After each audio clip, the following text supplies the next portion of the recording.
Let's be honest. Society treats your isolation like a disease.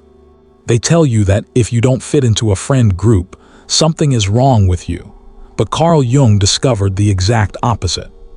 Average groups don't lift you up. They dilute your focus, butcher your drive, and force you to play dumb just to keep them comfortable. If you are naturally pulling away from people right now, don't force yourself back in. Your subconscious isn't broken. It's just rejecting the herd. Welcome to Thomas Imperium. Today, we are looking at the cold reality of why walking completely alone is the only way to protect your power, your wealth, and your sanity and become dangerously powerful. Maybe you are a kind of person the crowd never quite knows what to do with. You can sit at a table full of people you have known for years, laughing at the right moments, asking the right questions, and still feel like the only one in the room speaking a language everyone else stopped using a long time ago. Nothing looks wrong from the outside. You are polite, you are pleasant, you show up when you say you will, but somewhere underneath all of it, a quiet voice keeps repeating the same sentence. None of this is really me. If that sounds familiar, here is the brutal truth nobody hands you at the start. You did not lose your place among people. You started outgrowing the version of yourself you built to keep it. At first, this feels like a flaw in your personality. You wonder if you talk too little, feel too much, think too hard about things everyone else waves away in a sentence. You watch someone at a gathering turn the whole room toward them with a story you know is half invented, and you wonder why you cannot do that, why you cannot just let things slide the way everyone around you seems to. But somewhere along the way, without asking for it, you start noticing things you were never supposed to notice.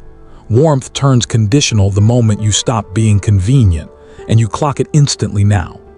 Just be honest only applies until your honesty makes someone uncomfortable, and then you are suddenly too much, too intense, too hard to be around.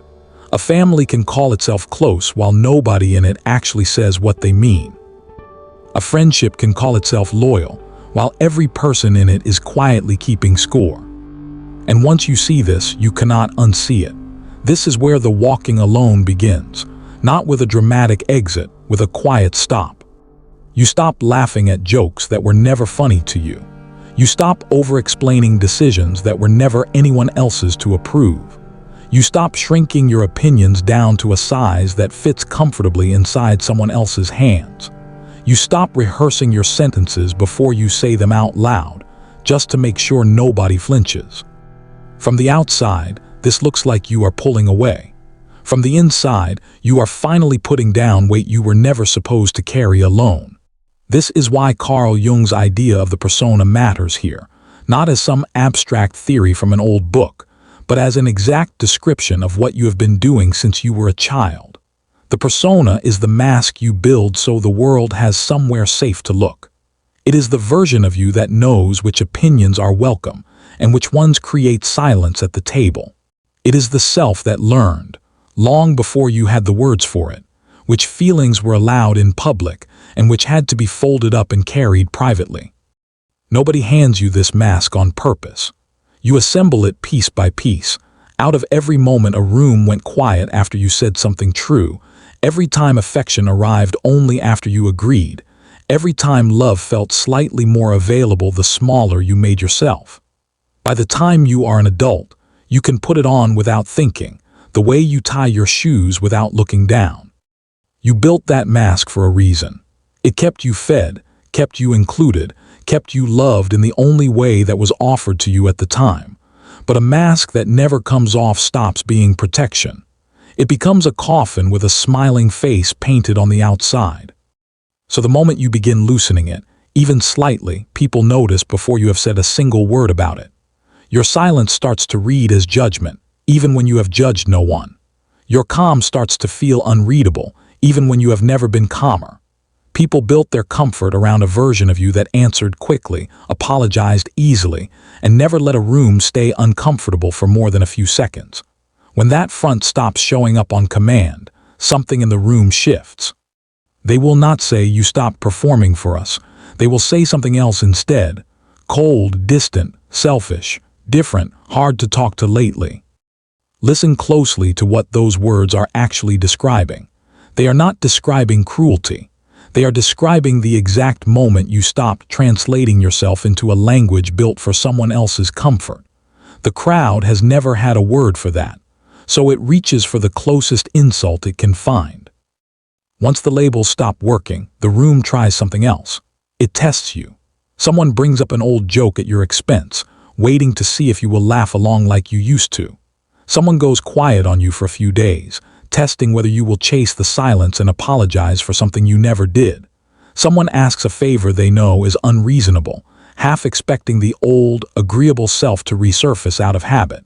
These are not always conscious moves. Most people are not villains running a strategy. They are simply used to a version of you that was predictable, and predictability is comfortable, even when it is built on your own disappearance. This is the part where most people turn back, not because they are weak, but because the fear underneath all of this is ancient and it does not care how self-aware you have become. It is the fear that if you stop performing, you will be left with nothing. No table, no group chat, no invitation, no one checking in on a Tuesday for no reason at all. So people apologize for their own honesty. They shrink themselves back down to a size the room can digest. They go back to laughing at what no longer amuses them, agreeing with what no longer convinces them, and calling that peace. But some people do not go back, and the brutal truth is that the ones who do not go back are not braver than the ones who do. They have simply already seen too much to unsee it.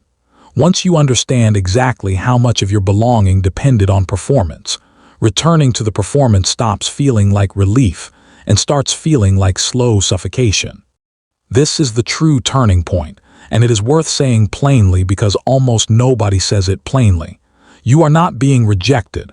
You are being filtered. The people who only ever loved the mask begin to fade first, and at first that feels like loss, because even a shallow connection can feel like belonging when it is the only kind you have ever known. But slowly you notice something. The absence does not feel like punishment.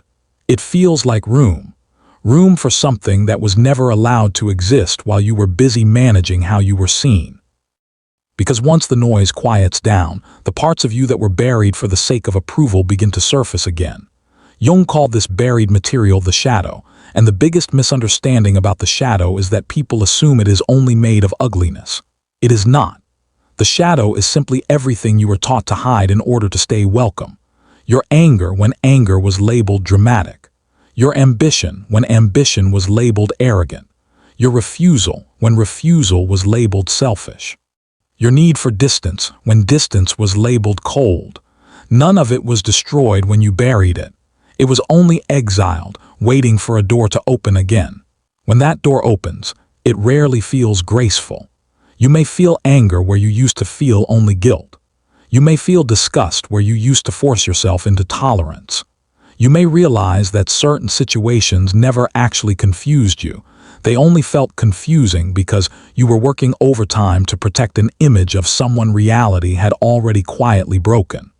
Ordinary places are where this return shows up first, not dramatic ones. You stop volunteering for the extra task just to be seen as reliable. You notice how quickly that changes how people treat you, which tells you something about what the relationship actually was.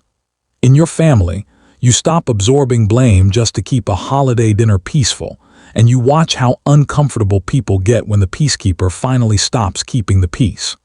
In romantic relationships, you stop reading someone's mood before you are allowed to have one of your own, and you find out fairly quickly whether the other person loved you or loved being accommodated. None of these moments feel heroic while they are happening. They mostly feel awkward, exposed, a little too honest for the room. But each one is the buried self testing whether it is finally safe to stay out in the open. Solitude can feel harsh before it feels like anything else, and here is why. It strips away the noise you used to hide behind. There is no crowd to blend into, no role to disappear inside of, nothing left to distract you from what you actually feel underneath all the managing. You may discover you were never as patient as you believed. You were simply afraid of conflict. You may discover you were never as forgiving as you thought. You were simply afraid of losing people who were never fully yours to lose. None of that is failure. That is the beginning of something coming back together, instead of staying scattered across every room you ever tried to be liked in. Once you begin meeting that buried version of yourself honestly, something changes in how you see everyone else too. You stop viewing people as saviors or villains, as either perfect or worthless. You start seeing them as what they actually are, people running from the same fears you just faced, people defending an identity they cannot afford to question, people who repeat whatever behavior once kept them safe, whether or not it is still true. None of this makes you bitter. It makes you sober. You stop being shocked every time someone chooses comfort over honesty. You stop expecting depth from people who have never been asked to develop any. You stop mistaking charm for character, attention for loyalty, or a good apology for actual change. Not because you have given up on people, but because you finally understand what you are actually looking at. Something else changes too. You start reading the room differently. You notice who only speaks well of people to their face and differently the moment they leave. You notice who apologizes fluently but never actually changes the behavior they apologized for. You notice who is generous when it costs them nothing and absent the second it costs them something. None of this turns you cynical, because cynicism assumes people are worse than they are. This is quieter than cynicism. It is simply seeing the pattern clearly enough to stop being surprised by it. Because your expectations shift, your reactions get quieter. Praise stops inflating you. Rejection stops gutting you. A cold message from someone who used to matter no longer hijacks your entire evening. This is not numbness. This is what happens when your center of gravity moves from outside you to inside you, which is a far more useful place to keep it. Walking alone stops being just an emotional state here too, and starts becoming something closer to leverage. Most systems, families, friend groups, workplaces, run on the same invisible levers. Praise pulls people closer. Shame pushes them back into line. Guilt keeps them available. But once those levers stop working on you, people who are used to steering others through approval and disapproval suddenly find they cannot steer you the same way. And to people who built their influence on those levers, someone who no longer needs their approval to feel whole is not just unfamiliar, it is threatening. Quietly, this shift shows up in small behaviors nobody applauds. You stop filling silence in a conversation just to spare someone else's discomfort. You stop attending gatherings that exist only to maintain appearances rather than actual connection. You stop offering the deepest parts of your thinking to people who have only ever met your surface. You watch how someone behaves when they do not get what they expected from you, and you let that behavior tell you the truth instead of the story they tell about themselves. Slowly, you become harder to provoke, harder to guilt into presence, harder to talk into rooms where your presence was never really wanted, only your usefulness. This is where Jung's idea of individuation becomes worth knowing, because it explains what all of this is actually building toward. Individuation is not about becoming isolated or untouchable or permanently detached from other people. It is the process of becoming whole, of finally being the version of yourself that was never approved by your family, never fully understood by your friends, never quite rewarded by the room you grew up performing in. Not the version built to be easy to manage. The version that no longer needs a crowd's permission to exist. Here is the brutal truth underneath the brutal truth. Being alone was never the actual danger. Losing yourself in order to avoid being alone was. There is a warning worth taking seriously here, because solitude is not automatically wisdom. It can sharpen you, or it can rot you, depending entirely on what you do with it. If you use this season only to judge everyone around you, to collect proof that people are shallow, to build a fortress instead of a foundation, then you are not free. You are just as controlled as you were before, except now the thing controlling you is the wound instead of the crowd. Walking alone was never supposed to be about proving you do not need anyone. It was supposed to be about becoming steady enough to choose your people on purpose, instead of defaulting to whoever happened to be standing closest.